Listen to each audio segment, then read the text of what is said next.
Hola, mi nombre es Jiménez Acuaite. En este video les voy a hablar acerca de la práctica 6 de Fundamentos de Diseño Digital. Y bueno, el objetivo de esta práctica es conocer qué es un flip-flop tipo D y programarlo en VHDL. Para empezar vamos a ver qué es un flip-flop. Un flip-flop es un dispositivo de dos estados que sirven como memoria básica para operaciones de lógica secuencial.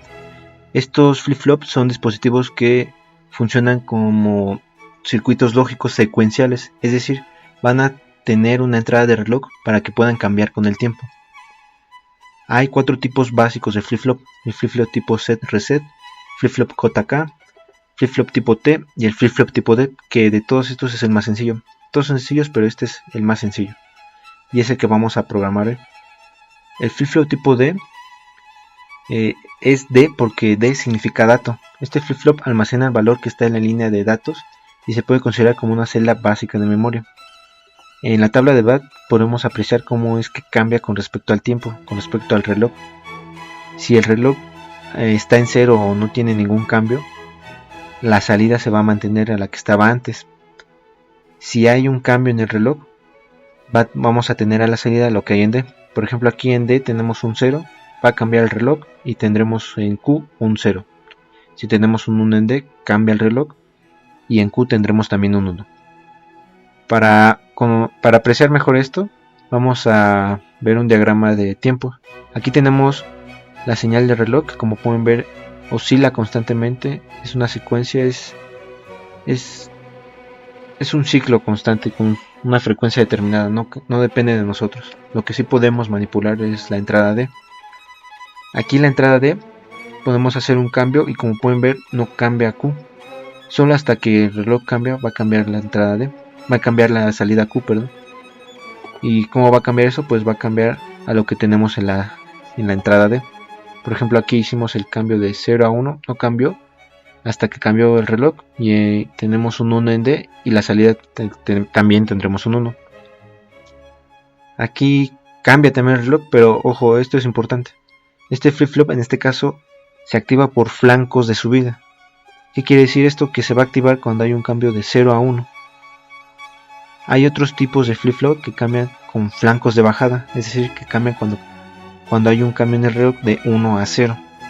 Este, como pueden ver, es de flancos de subida, entonces solo se va a activar cuando cambia de 0 a 1. Ahora si seguimos con el ejemplo, aquí hicimos el cambio de 1 a 0, tenemos un 0 y hasta que cambia el reloj vamos a cambiar la salida. Y aquí como pueden ver igual se mantiene, hace el cambio el reloj y se mantiene en 0. Aquí hicimos un cambio en 1 y hace el cambio el reloj y tenemos en la salida un 1. Y así sigue el comportamiento del flip-flop. Para programar esto en VHDL hay que conocer un concepto importante que se llama evento. Un evento es cuando en una señal ocurre un cambio. Para programar esta en VHDL tendremos que colocar el nombre de nuestra señal seguido de un apóstrofe y la palabra event, y esto nos va a regresar un valor booleano. Aquí por ejemplo estamos programando el flanco de subida. ¿Por qué? Porque aquí decimos que si hay un cambio en el reloj y además ese cambio, además el reloj está en positivo, es decir, cambió a un 1, entonces vamos a hacer ciertas instrucciones. Si queremos programar un cambio, un flanco de bajada, aquí nada más tendremos que cambiar el 1 por 0. Y bueno, ahora vamos a ver el código completo. Aquí como pueden ver ya tengo mi proyecto. En el código incluye las librerías estándar y la entidad. La entidad se llama flip-flop-d. Y para las entradas tengo una entrada que se llama D y una entrada que se llama reloj, que son de lógica estándar. Para la salida tenemos la salida Q, que también es de lógica estándar. Finalizamos nuestra entidad y comenzamos nuestra arquitectura, nuestro comportamiento del circuito. Entonces aquí iniciamos un proceso y como lo vimos en la práctica pasada es necesario hacer un proceso. Les dejaré el video por aquí. Tenemos nuestro if, lo que habíamos visto en la presentación, nuestro flanco de subida. Si hay un flanco de subida, entonces en la salida tendremos lo que hay en la entrada de. Finalizamos nuestro if y nuestro proceso. Y ahora ya podemos compilarlo. Como pueden ver, todo correcto, no nos dio ningún error. Nos genera este archivo de salida. donde podemos ver cómo conectamos los pines. Aquí es importante mencionar que la GAL22V10, si nosotros visualizamos su datasheet, vamos a encontrar que el pin número 1 siempre va a ser el reloj. Es buena práctica, de hecho así debe de ser, que siempre tengamos el reloj en el pin número 1. En el pin número 2 tenemos la entrada D de dato, y el pin número 14 tenemos la salida Q. Ahora vamos a simular esto en Pro Tools. Aquí, como pueden ver, ya tengo el circuito con su entrada D a un switch para poder manipularlo, y el reloj a un pulso de reloj que está a una frecuencia de 0.5 Hz, es decir que cada segundo va a cambiar de estado, y nuestra salida de Q.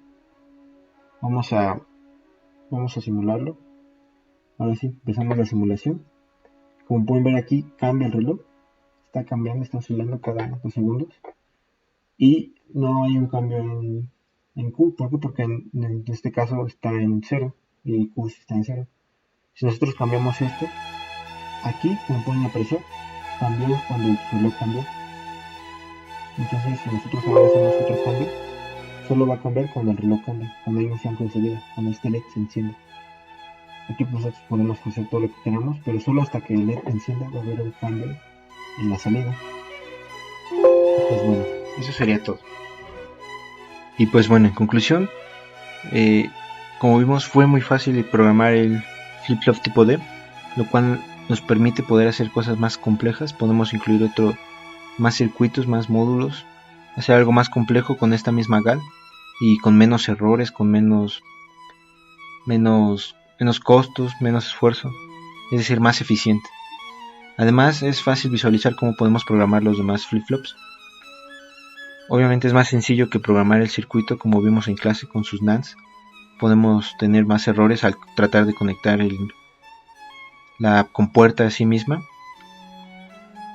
Y pues también, para finalizar, estos circuitos son la base de las memorias. Los flip-flops son parte de un circuito un poquito más complejo que se llama registro, y los registros son parte de las memorias, son de lo que están compuestas las memorias que usamos para nuestras computadoras, nuestros celulares, para todos nuestros dispositivos. Y pues los registros va a ser algo que veremos más adelante. Pues bueno, eso sería todo. Muchas gracias.